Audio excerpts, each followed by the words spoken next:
Welcome to our channel friends. अगर आपको video पसंद आए तो like comment and YouTube channel को सब्सक्राइब जरूर कर लें। प्रीडेस्टिनेशन कहानी टाइम ट्रेवल पर आधारित है। चलिए दोस्तों, फिल्म की शुरुआत करते हैं। एक आदमी है जो एक संस्था के लिए काम करता है और टाइम ट्रेवल से पास्ट में जाकर पास्ट में जो घटनाएं हुई हैं उनको बदलता है।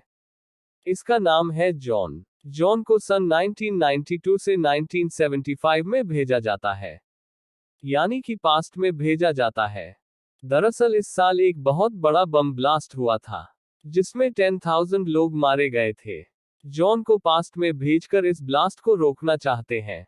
जॉन 1975 में जाकर उसी जगह पहुंचता है जहां पर वह बम है, और जब वह बम को डिफ्यूज करने की कोशिश कर रहा होता है तभी उसको ऐसा लगता है कि यहाँ पर कोई और भी है, और वह बम को डिफ्यूज करना छोड़कर उस आदमी को ढूंढना शुरू कर देता है और वह आदमी उसे मिल जाता है। यह वही आदमी होता है जिसने यह बम लगाया होता है। अब इन दोनों के बीच में फायरिंग होना शुरू हो जाती है, यानी कि यह एक दूसरे को मारना चाहते हैं। अब इन दोनों की आपस में लड़ाई होते होते बम के फटने का टाइम हो जाता है। बम फटने की वजह से जॉन का मुंह जल जाता है। तभी वहां पर एक और आदमी आता है। वह जॉन की तरफ उसकी टाइम मशीन बढ़ाता है। जॉन टाइम मशीन के जरिए सन 1992 में वापस चला जाता है, लेकिन उसका पूरा चेहरा जल चुका है। इसीलिए उसके चेहरे की प्लास्टिक सर्जरी करके उसके पूरे शक्ल को बदल दिया जाता है। धीरे धीरे वक्त आगे बढ़ता है। जॉन पूरी तरह से ठीक हो जाता है। इसके बाद जॉन को एक और मिशन पर भेजा जाता है। यह जॉन की जिंदगी का आखिरी मिशन है। इसके बाद वह रिटायर हो जाएगा। यहाँ पर साल 1970 में यह एक बार कीपर का काम करता है। वन दिन उसी बार में जॉन आता है, यानी कि वह जॉन जो 1970 का है। यहाँ पर आप कुछ बातें अच्छे से समझ ले। यहाँ पर जो जॉन बैठा हुआ है जो 1970 से आया है, उसकी प्लास्टिक सर्जरी हो चुकी है, तो इसका पूरा चेहरा बदल चुका है। और जो इसका पास्ट रूप है जो कि 1970 का जॉन है, उसको यह बात पता नहीं होगी, क्योंकि यह उसके फ्यूचर की बात है। जो 1970 का जॉन है वह अपने फ्यूचर के रूप को नहीं पहचान पाता, यानी कि जिस जॉन की प्लास्टिक सर्जरी हो चुकी है उस जॉन को नहीं पहचान पाता है। लेकिन फ्यूचर वाला जॉन यह पहचान लेता है कि यह मेरा ही रूप है, और वह दोनों आपस में बात करना शुरू करते हैं। 1970 का जॉन बारकीपर यानी कि फ्यूचर के जॉन को अपनी कहानी सुनाना शुरू करता है।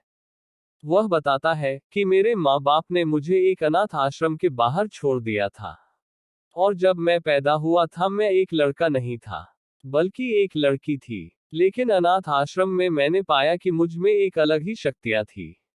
जो शक्तियां लड़कियों में होती है उससे कहीं ज्यादा शक्तियां मेरे अंदर थी, और मुझे किसी ने कभी गोद नहीं लिया था। वह उसे यह भी बताता है कि आज मेरा नाम जॉन है, लेकिन पहले मेरा नाम जिन था।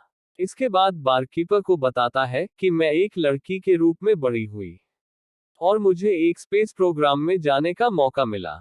मैं अंतरिक्ष में जाना चाहती थी। वहां पर मेरी मुलाकात मिस्टर रोबोटसन से हुई। वह भी मुझे ले जाना चाहते थे, लेकिन मुझे रिजेक्ट कर दिया गया क्योंकि उसकी फिजियोलॉजी में कोई प्रॉब्लम थी। फिजियोलॉजी में प्रॉब्लम यह होती है कि उसके अंदर मेल और फीमेल दोनों के ऑर्गन होते हैं, दोनों हार्मोन्स होते हैं, लेकिन फीमेल वाले हार्मोन ज्यादा विकसित होते हैं। इसीलिए जॉन एक लड़की के रूप में बड़ा होता है। यह बात मिस्टर रोबोटसन जिनको नहीं बताते। वह उसे कहते हैं कि तुमने एक लड़की पर हाथ उठाया था, इसलिए हम तुम्हें इस प्रोग्राम में शामिल नहीं कर रहे हैं। इस बात से जिनको बहुत दुख होता है, लेकिन अब जिनको अपनी जिंदगी में आगे बढ़ने के अलावा कोई चारा नहीं है, और वह अपनी जिंदगी में आगे बढ़ती है। उसी दौरान उसकी मुलाकात एक लड़के से होती है जिनको उस लड़के से प्यार हो जाता है। वह लड़का भी जिनसे बहुत प्यार करता है। एक दिन वह अजनबी लड़का जिनके पास आता है और उससे कहता है कि मुझे जाना होगा और अब मैं शायद कभी वापस ना आऊं। इस बात से जिनको बहुत दुख होता है। बाद में यह पता चलता है कि जिन प्रेग्नेंट है, वह मां बनने वाली है। वह एक लड़की को जन्म देती है। उस लड़की के जन्म के बाद डॉक्टर जिन को बताते हैं कि तुम्हारी बॉडी में मेल और फीमेल दोनों ऑर्गन थे, जो पूरी तरह से डेवलप्ड थे। क्योंकि डिलीवरी में बहुत कॉम्प्लिकेशन थी, इसीलिए हमने फीमेल वाले ऑर्गन को पूरी तरह से हटा दिया है। भविष्य में तुम्हें एक मेल बनकर रहना पड़ेगा, क्योंकि तुम्हारे अंदर मेल और फीमेल दोनों ऑर्गन थे। इस बात से जिन को बहुत दुख होता है। अब हॉस्पिटल से जिन की बेटी को कोई चुरा लेता है। जिन उसे ढूंढने की बहुत कोशिश करती है, लेकिन उसका कुछ पता नहीं चलता। धीरे धीरे जिन लड़कों के तौर तरीके अपनाना शुरू कर देती है, और वह अपना नाम जिन से बदलकर जॉन कर देती है। जॉन को लगता है कि जो बारकीपर है, वह उसकी कहानी पर यकीन नहीं करेगा, क्योंकि उसकी कहानी बहुत अजीब है इसलिए। लेकिन बारकीपर उसकी कहानी पर यकीन करता है, क्योंकि यह उसकी अपनी खुद की कहानी होती है, जो उसे सब कुछ पहले से पता होती है। वह उसे कहता है कि मैं तुम्हें उस अजनबी इंसान से मिलाऊंगा जिसने तुम्हें प्रेग्नेंट किया था। वह बारकीपर टाइम मशीन के जरिए जॉन को उस जगह पर ले जाता है, जहां पर वह अजनबी उसे छोड़कर गया था। जॉन के पास गन होती है। वह जिनसे मिलता है, यानी कि अपने आप से मिलता है।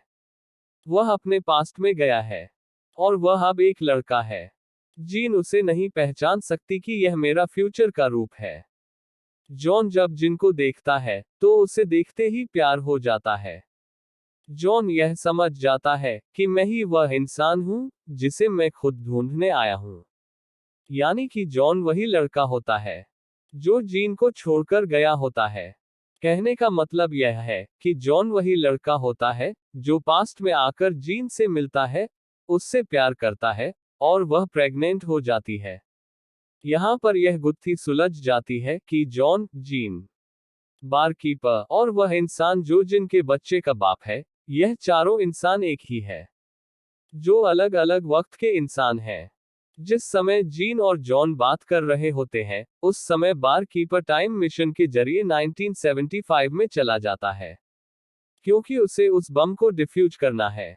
जब वह वहां पर पहुंचता है, तो देखता है कि एक आदमी बम लगा रहा है। इस आदमी का नाम होता है फिजल। यहाँ पर फिजल की और बारकीपर की लड़ाई होती है। इस लड़ाई में बारकीपर बेहोश हो जाता है। जब उसे होश आता है, तो वह देखता है कि एक आदमी का चेहरा जल रहा होता है।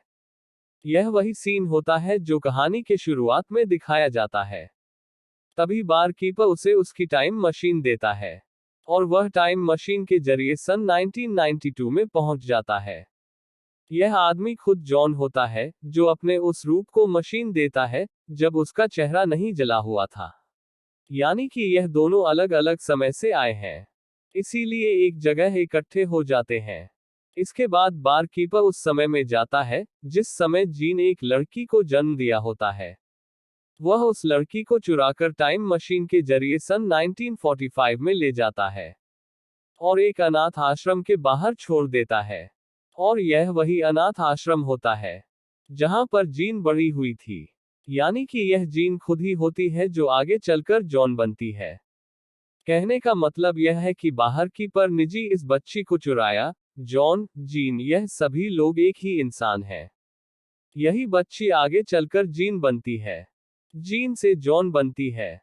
अब बारकीपर बच्ची को अनाथ आश्रम में छोड़कर टाइम मशीन से उस समय में जाता है जब जॉन और जिन एक दूसरे से बहुत प्यार करते हैं, और दोनों एक साथ होते हैं।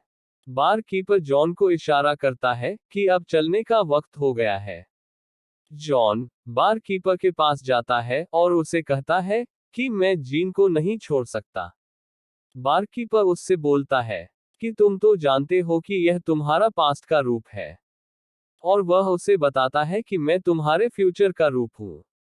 इस बात से जॉन को धक्का जरूर लगता है, क्योंकि उसके पास्ट का रूप एक लड़की होती है, और उसके फ्यूचर का रूप एक ऐसा आदमी होता है जिसकी शक्ल उससे मिलती नहीं है।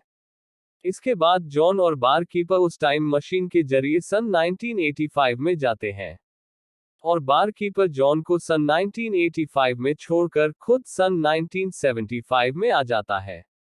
अब वह यहाँ पर रिटायरमेंट ले रहा है, क्योंकि उसके रिटायरमेंट का वक्त आ चुका है। वह 1985 में जॉन के लिए एक रिकॉर्डिंग भी छोड़कर जाता है। जिसकी मदद से आगे उसे गाइडेंस मिलती है। आगे चलकर जॉन उसी ऑर्गेनाइजेशन का हिस्सा बन जाता है जो टाइम ट्रेवल के थ्रू पास्ट में आकर कुछ घटनाओं को बदलने की कोशिश करते हैं। यह एक इंसानियत का काम होता है। जॉन के पास एक मकसद होता है। वहीं दूसरी तरफ यह दिखाया जाता है कि बारकीपर सन 1975 में है, जिस समय बम ब्लास्ट हुआ था। अभी वह बम ब्लास्ट हुआ नहीं है क्योंकि बारकीपर अब रिटायर हो चुका है।